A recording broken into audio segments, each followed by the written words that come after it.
लाया है। जो फैसले हो रहे हैं वो सख्त फैसले होंगे। देश पर भरोसा रखिए। अरे मुझे तो आप पे भरोसा रखने का मन हो रहा है भाई साहब, लेकिन आप भरोसे वाली बात ही नहीं कह रहे। अपराधी का सफाया होगा, अपराधी को कोई बख्शेगा नहीं। हाँ, उत्तर प्रदेश में जब आतंकवादी वारदातों के मुलजिमों के ऊपर से मुकदमे वापस लेने की प्रक्रिया शुरू हो जाएगी तो वाकई उत्तर प्रदेश में जुर्म कम हो जाएंगे। बहुत अच्छी बात है। वाजपेयी जी कुछ कह रहे हैं आप? मेरा ये कहना है, माननीय सर्वोच्च न्यायालय ने अंतिम निर्णय अफजल गुरु को दोषी मानते हुए फांसी की सजा सुना दी। महामहिम राष्ट्रपति जी के पास दया याचिका केवल इस बात के लिए गई है कि फांसी दी जाए या सजा बदलकर आजीवन कारावास कर दिया जाए। राष्ट्रपति के पास ये अधिकार सुरक्षित नहीं है कि वो उसे निर्दोष साबित कर सके। ये समझाइए आप जसवंत सिंह साहब को, ये मानने को तैयार नहीं है। जसवंत सिंह साहब, मजहब की राजनीति करना अच्छी बात है, लेकिन आंखों की शर्म भी होनी चाहिए। नहीं है राष्ट्रपति को केवल उसको फांसी की सजा या उसको बदलने की सजा इतना तो कर सकता है, लेकिन राष्ट्रपति उसको निर्दोष साबित नहीं कर सकता।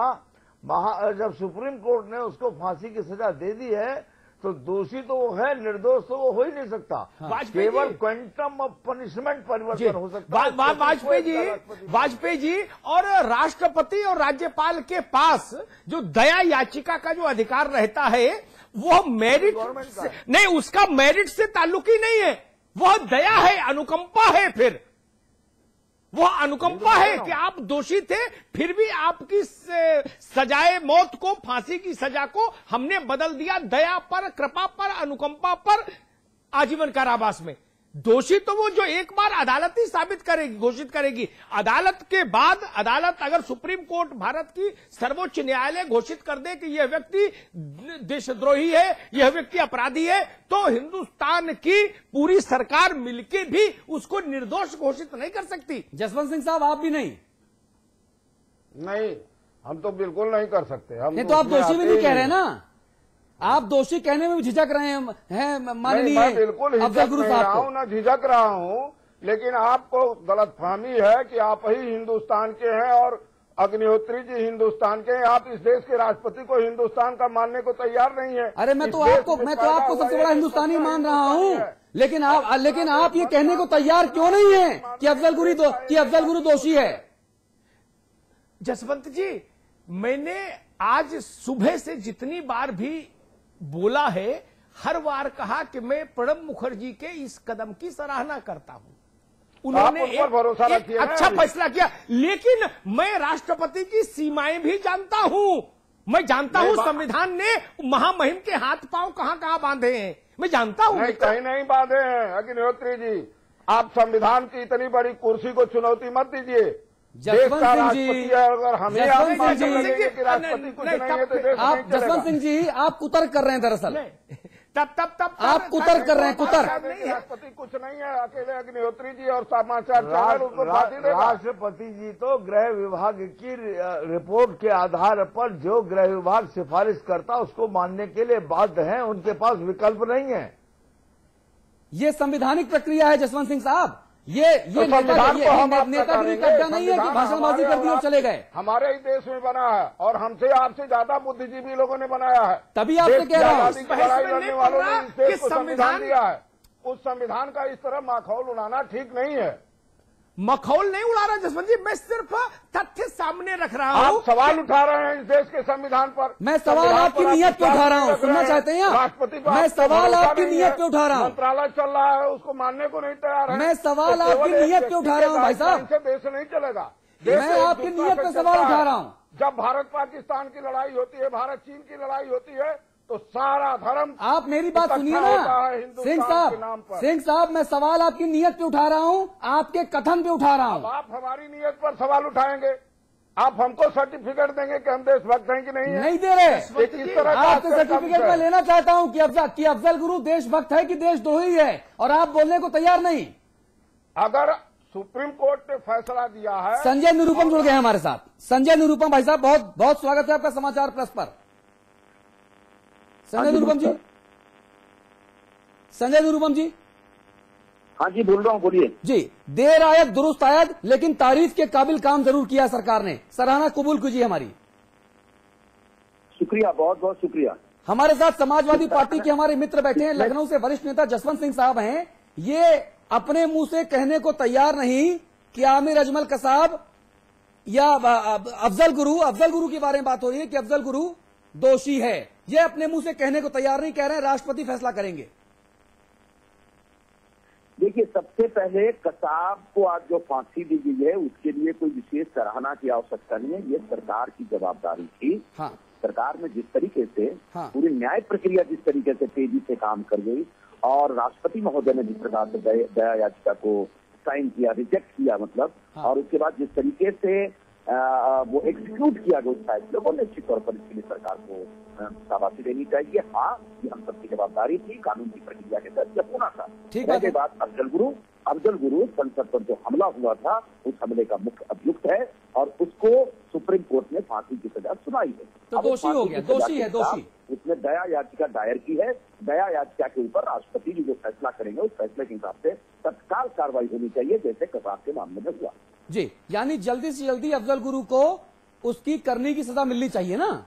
बिल्कुल बिल्कुल बिल्कुल। बहुत धन्यवाद संजय अनुपम साहब हमारे साथ जुड़ने के लिए। इस वक्त हमारे साथ लखनऊ से धर्म गुरु खालिद रशीद फिरंगी महली साहब जुड़ गए हैं। महली साहब, बहुत इस्तकबाल आपका। जी शुक्रिया। भाईजान, मुझे ये बताइए, जो आज का फैसला आया ये काबिले तारीफ है? यकीनी तौर पर ये कसाब को इस वक्त फांसी दिया जाना एक देर से उठाया हुआ सही कदम है। हाँ, अब अफजल गुरु की बात आई। अब अफजल गुरु के बारे में कहा जा रहा है कि उसने चूंकि देश की सबसे बड़ी पंचायत के खिलाफ हमला किया और देशद्रोह का मुकदमा उसके खिलाफ चला और वो साबित हुआ। अब उसके खिलाफ भी ऐसे ही सुलूक होना चाहिए ना? नहीं, यकीनी तौर पर उसका जुर्म साबित हो चुका है, उसको सजा सुनाई जा चुकी है, तो उसको जल्द से जल्द फांसी दे देनी चाहिए जी। को इतना डिले करना हम ये समझते हैं कि मुल्क की जो सिक्योरिटी है जी और मुल्क की जो उनका जो आपका न्याय की प्रक्रिया है उस पर एक सवालिया निशान लगा हुआ है। जी, मौलाना साहब, एक बड़ी चीज मैं आपसे और पूछना चाहूंगा, अगर कोई भी नेता विशेष या कोई भी व्यक्ति विशेष या कोई भी राजनीतिक दल विशेष का नुमाइंदा अगर अभी भी अफजल गुरु के लिए दोषी शब्द का इस्तेमाल ना करे तो क्या कहेंगे आप? नहीं, वो बात गलत है। जब अदालत उसको ऑलरेडी कन्विक्ट कर चुकी है कि वो पार्लियामेंट पे अटैक करने का दोषी है और उसका अगर जुर्म साबित है, तो फिर अगर अदालत उसको मुजरिम करार दे चुकी है तो फिर किसी को ये कहना कि वो मुजरिम नहीं, हम नहीं समझते कि ये मुनासिब है। हाँ, देखिए मौलाना, मैंने सवाल इसलिए पूछा कि जब सर्वोच्च अदालत सुप्रीम कोर्ट किसी व्यक्ति विशेष को देशद्रोह में आरोपी था, वो उसको दोषी करार दे चुकी है, उसको सजाए मौत मुकर्रर की जा चुकी है, तब राष्ट्रपति चाह कर भी उसे निर्दोष साबित नहीं कर सकते। ये संविधान नहीं है इस देश का कि राष्ट्रपति, देखिए राष्ट्रपति भी जनता के द्वारा चुना गया नुमाइंदा है। संविधान की बाइंडिंग तो इस देश में रहने वाले हर व्यक्ति के ऊपर लागू होती है। हर बात है, मुल्क के प्रेसिडेंट भी वो कॉन्स्टिट्यूशन के अंडर में आते हैं। हाँ। और इस बात से तो किसी को इख्तियार हम समझते हैं नहीं होना चाहिए कि जिसको सुप्रीम कोर्ट ने मुजरिम करार दिया हो और फिर इतने बड़े क्राइम का मुजरिम, हाँ, उसको किसी भी किस्म की दया याचिका या दया की कोई उम्मीद उसके लिए की जानी चाहिए। बहुत अच्छी बात कह रहे हैं मौलाना। एक सवाल मेरे मन में बहुत दिनों से था, मैंने सोचा था कि व्यक्तिगत तौर पर जब मिलूंगा आपसे, जैसे लखनऊ में मिलता रहता हूं मैं, मिलूंगा तो आपसे पूछूंगा, लेकिन चलिए अब 18 करोड़ की आवाम के सामने, दर्शकों के सामने पूछता हूं मैं। फारूक अब्दुल्ला साहब, नेशनल कॉन्फ्रेंस के अध्यक्ष, वो कहते हैं कि साहब खाकी जल उठेगी अगर अफजल गुरु को फांसी दी जाएगी। उनके बेटे, उनके पुत्र, उनके साहबजादे, वो कहते हैं, उमर अब्दुल्ला साहब मुख्यमंत्री हैं, कहते हैं कानून व्यवस्था के लिए एक बहुत बड़ा खतरा पैदा हो जाएगा। इन दोनों बातों से इत्तेफाक रखते हैं क्या आप? मैं बिल्कुल नहीं इत्तेफाक रखते। कश्मीर जो है वेरी मच इंटीग्रल पार्ट है हिंदुस्तान का, और वहाँ के चीफ मिनिस्टर या वहाँ के कोई भी कॉन्स्टिट्यूशनल अथॉरिटी को इस टाइप का हम समझते हैं फैसला, इस टाइप का अगर स्टेटमेंट देता है तो वो अफसोसनाक जी। अगर उत्तर प्रदेश में राजनीति करने वाले कोई राजनेता अगर मजहबी वोट हासिल करने के नाम पर अगर अफजल गुरु को पब्लिक पोस्चरिंग में दोषी नहीं मानते या दोषी नहीं बताते, उनके लिए कोई नसीहत देना चाहेंगे आप? मेरी नसीहत यही है कि हमारे मुल्क में सुप्रीम कोर्ट से बड़ा बड़ी कोई अदालत मुल्की तौर पर नहीं है। लिहाजा अगर सुप्रीम कोर्ट किसी को मुजरिम करार दे चुका है तो फिर कहीं के भी किसी भी पॉलिटिशियन या नॉन पॉलिटिशियन को उसको ये कहना कि वो मुजरिम नहीं है, ये गैर मुनासिब है। और इससे हमारे मुल्क की जो अदालती निज़ाम है वो कहीं ना कहीं इंटरनेशनल लेवल पर उसके बदनाम होने का खतरा है। हाँ मौलाना, आप हमारे साथ जरा रहिए। मैं एक हमारे मेहमान हैं, एक प्रवीण भाई तोगड़िया हमारे साथ जुड़ गए हैं। प्रवीण भाई तोगड़िया, स्वागत है आपका। हाँ जी। आमिर अजमल कसाब को तो फांसी हो गई, किए की सजा मिल गई। हमारे साथ धर्मगुरु लखनऊ से जुड़ रहे हैं खालिद रशीद फिरंगी महली साहब, वो भी इसका खैर मकदम इस्तकबाल कर रहे हैं। वो भी कह रहे हैं कि अफजल गुरु को जल्द से जल्द फांसी पर चढ़ा दिया जाना चाहिए। अब देर कहां है? क्या राजनीतिक इच्छा शक्ति की कमी है तोगड़िया जी? कसाब की फांसी देने की निर्णय का हम स्वागत करते हुए हाँ।